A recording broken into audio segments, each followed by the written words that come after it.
All right, y'all. Welcome to episode 2. My life as a mom should be a TV sitcom. Period.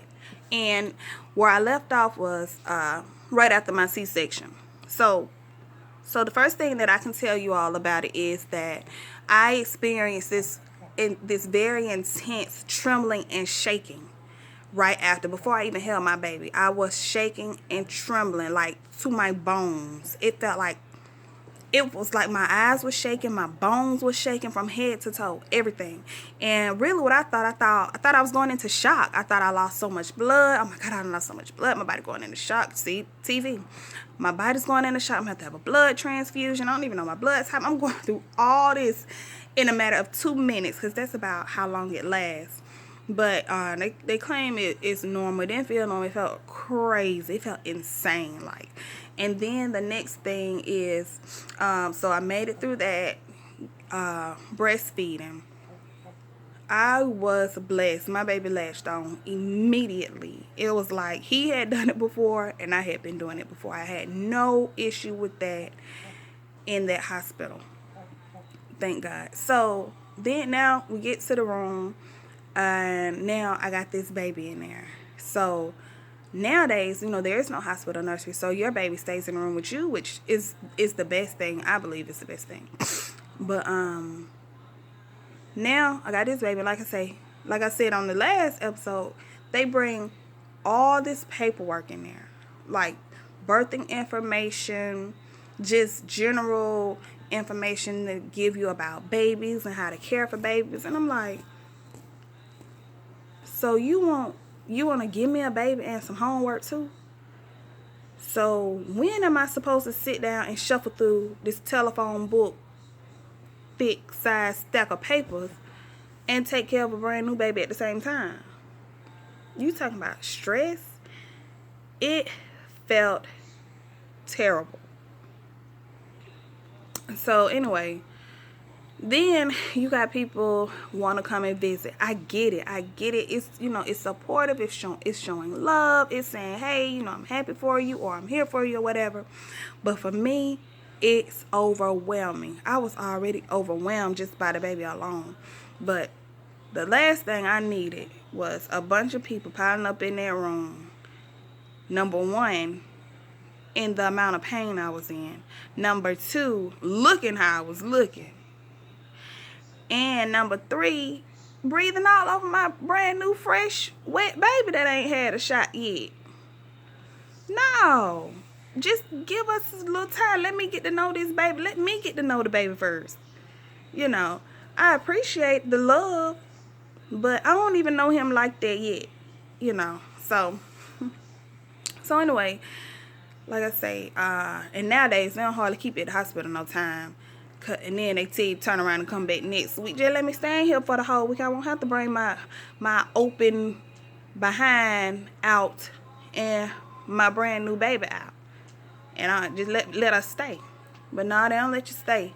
The second day that doctor come in and asking me, talking about, do you think you're ready to go home today? No, ma'am. I enjoy having these nurses coming in here checking on us, taking care of us still. I'm going to stay until I cannot stay anymore. So, just getting home and, like I say, you got people to come visit and everything. And God bless her. One that comes to mind, very good, close, one of my best, oldest friends, honey, bop around here like Mary Poppins. I'm going to come cook for you. I'm going to come do you all's laundry. Do you need to go grocery shopping? All those things, all those suggestions. It's a blessing. Who wouldn't want somebody in their life that would come and pretty much do their whole life for them? That's what she was going to do. But I said, baby, please don't come to my house. Please don't come in here shuffling through my stuff, going to my refrigerator, folding my drawers. None of that. Just let me take this baby home and figure out what to do next. I can't think with you in here floating around, Mary Poppins. I cannot think. Just let me get this baby home and figure out what to do with it.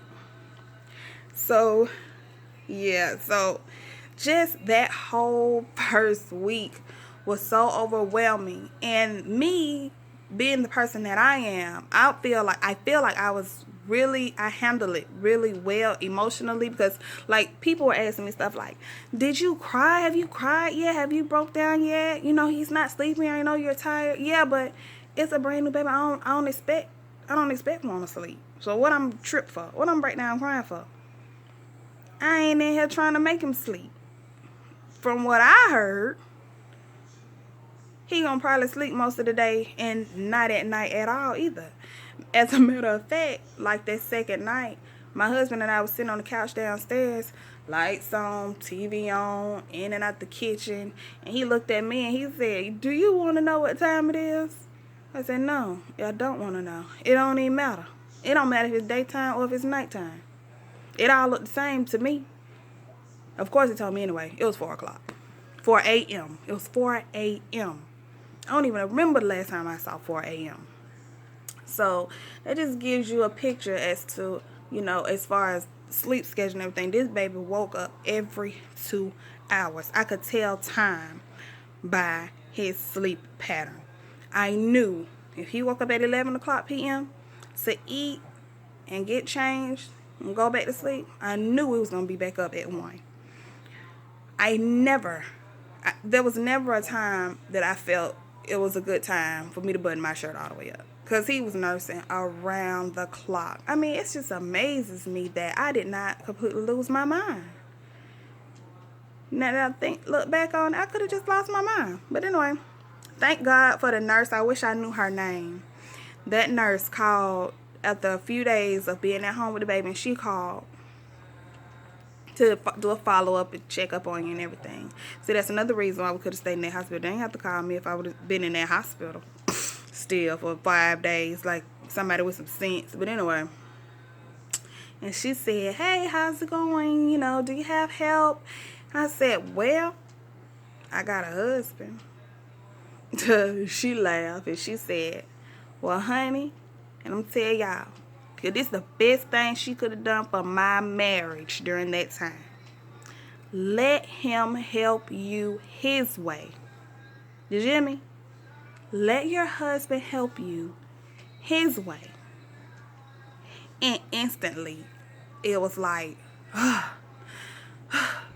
it's just all that stress of him not picking up what I needed him to pick up, him not putting somewhere I needed it to go. All of that just lifted off of me. And I was really able to just chill a little bit more so I could focus on what was really important. And that is the real baby of the house. Let's see. And just getting into that whole, just having a brand new baby at home, y'all. It can be super overwhelming, but what I would tell somebody is just remember, babies only gonna do what they supposed to do. Ain't no sense for you to trip. Ain't no reason to get mad. Ain't no reason to get woke out about it. I ain't gonna tell you to sleep when they sleep. I'm gonna tell you do what you want to do when they sleep. If you do what you want to do, if it's nothing, if it's scroll on your phone, if it's fold up your clothes, take a bath, do whatever you want to do when you can do it. Don't worry about all the rules, everything people have already told you. Do whatever brings you whatever little piece you can get when you can get it, because you're going to need it. All right. That is the end of the second episode of My Life as a Mom Should Be a TV Sitcom. So, see y'all for episode 3.